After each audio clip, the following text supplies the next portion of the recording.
You make him pay for that. LaMelo's lowest scoring average in about 4 years, and that is sweet music. Vando's out there, and Buffkin remains.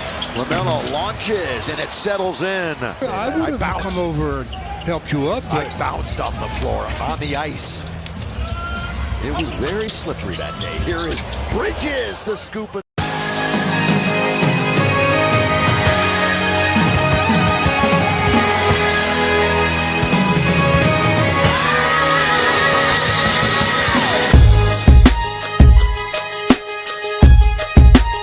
Don't ever underestimate the heart of a champion.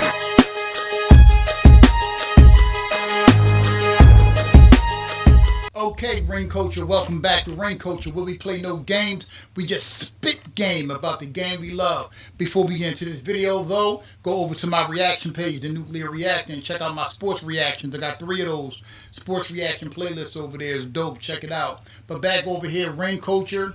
Make sure you like and comment down below. That's how y'all push me into the algorithm. And then I'll go get them when my content hit them and fit them and sit with them. Subscribe and hit the bell notification so y'all can be notified for every time I upload. Share my videos and make sure y'all hype my channel. So, last night the Lakers took yet another blowout with LeBron in the lineup.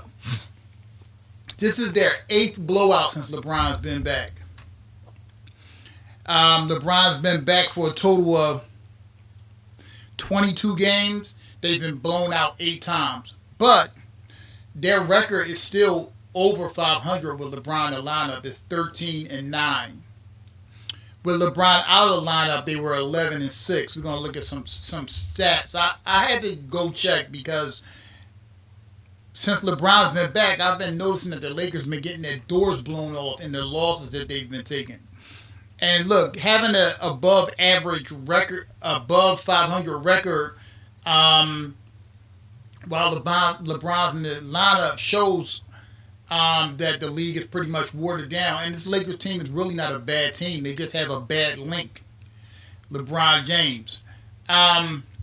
So check this out. These are the games that LeBron has been back in. We're just going to look at the scores. When he came back, they went on a 4-game winning streak, and these are pretty solid wins. But then they take that first blowout against Phoenix, against the Spurs, Clippers. Clippers really not that good, but they, when the Lakers go up against these teams that are upper echelon in the league, they get blown out. Phoenix again, Detroit. Against the Bucks, they lose by 4. That's a Doc Rivers led team, so that team isn't going. That's a fraudulent team too. They got blown out by Sacramento, which is crazy. Sacramento was not a good team, and then they got blown out by the Hornets last night. So since LeBron's been back, they have been getting their ass kicked. Now I want to look at the losses when LeBron wasn't here.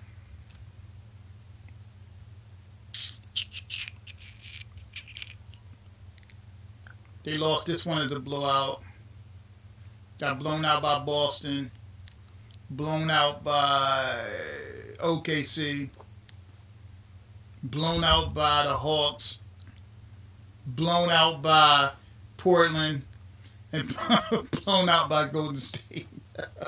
But they were 11-6. Yo, this is hilarious. So all 6 games, the Lakers have been blown out 14 times a year. Then they add LeBron back into the mix. This is hilarious, bro. But again, without LeBron, they were 11-6. Now they're 13-9. So it's just going to keep getting worse. They're going to make it most likely to the playoffs, maybe the play-in. But with LeBron in the starting lineup, this meteor is just going to keep going down and down. Now, they were much better without LeBron in the lineup. Now, I seen Dreamers Pro did a video, I haven't watched it yet, that Lakers fans are demanding that LeBron James be pulled from the lineup immediately.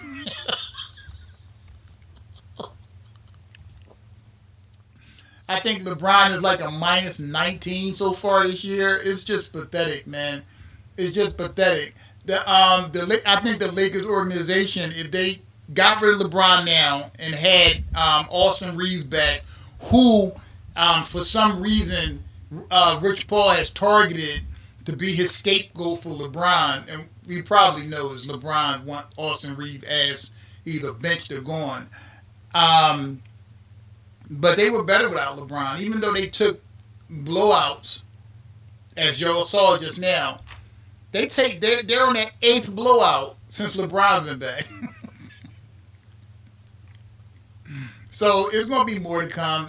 The Lakers wasn't necessarily a great defensive team before LeBron got there, but they were better defensively than they are now because LeBron James just stands around and he just watches. But J.J. Redick had a lot of excuses. I want y'all to listen to this real quick. Obviously, they've been, I think, number one offensively in the league last 11, 12 games or so. And you mentioned, like, the teams that they took down in that stretch. But their record doesn't necessarily show that. Do you think, like, you got a better version of them because you're the Lakers? Because, you know, this is the type of team and game that gets younger teams' attention. And how's your group handled that throughout the course of the season, do you think? I think in general, you know, these guys grew up watching LeBron James play. You know, the Lakers are like the Celtics, you know, arguably the most storied franchise in all of sports. So we've mentioned it as a team. I think all the guys know, like, we're going to get we don't get a lot of off nights from other teams in terms of energy and being up and all that stuff. So yeah, I don't think that was just tonight. You're going to see a hell of a lot more press conferences like that from J.J. Redick. But something he said in his interview that didn't make any sense to me. Okay, so I was with him when he said he had me when he said that because it's the Lakers, teams are going to get their best. Okay, you can say stuff like that about like the Lakers and the Celtics, fine. But just because teams are going to get your best, don't you have the GOAT on your team? You have the GOAT on your team, right? Are we going to say he's 41, he can't do it anymore? Okay, GOAT retire. You got the GOAT on your team. You just finished saying a couple days ago how what he's doing at his age is miraculous. But he's the GOAT, right?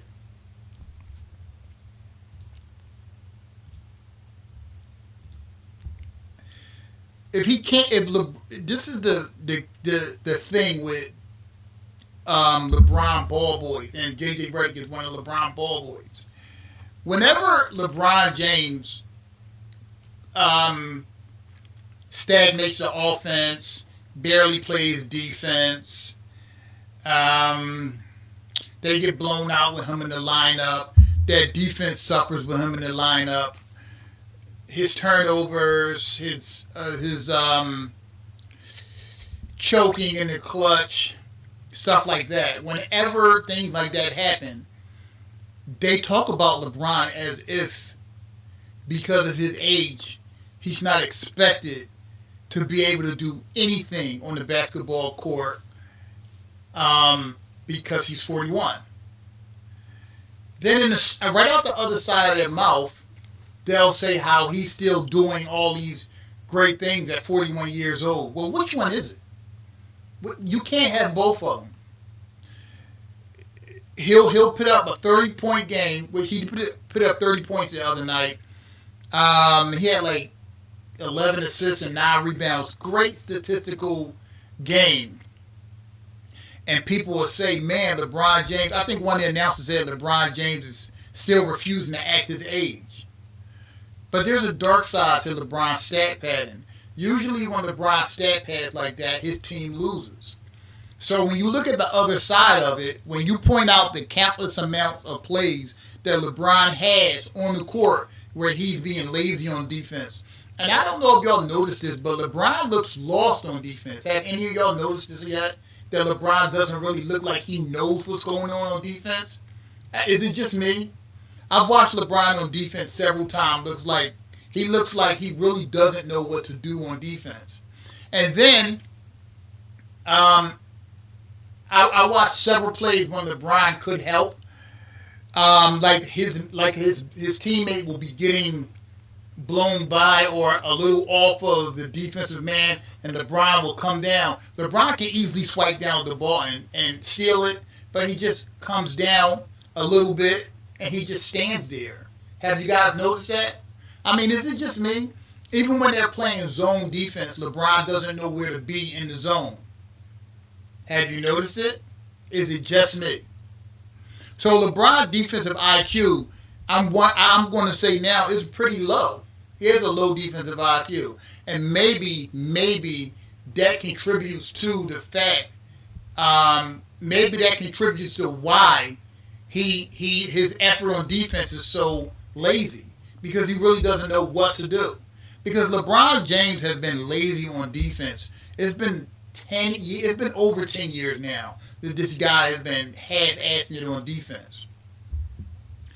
And now in his 40s, he's not going to hustle. I mean, he wasn't hustling already for years. But when I watch him now, like for the last 3 or 4 years, I watch LeBron play defense, and he looks like a kid that's just learning how to play basketball. His defensive IQ is insanely low. And he's been in the league for 23 years. These are the reasons why LeBron takes so many ass whoopings in the finals. This is probably the reason why he built so many super teams. The media has been successful in brainwashing people into believing things that are against what we all seen with our eyes. The Lakers are probably going to make the playoffs, but they were 11-6 before LeBron got there. Their offense looked much better before LeBron got there. LeBron's there now. He stagnates the offense. He only cuts sometimes. He should cut a lot more when he's off the ball, or at least move.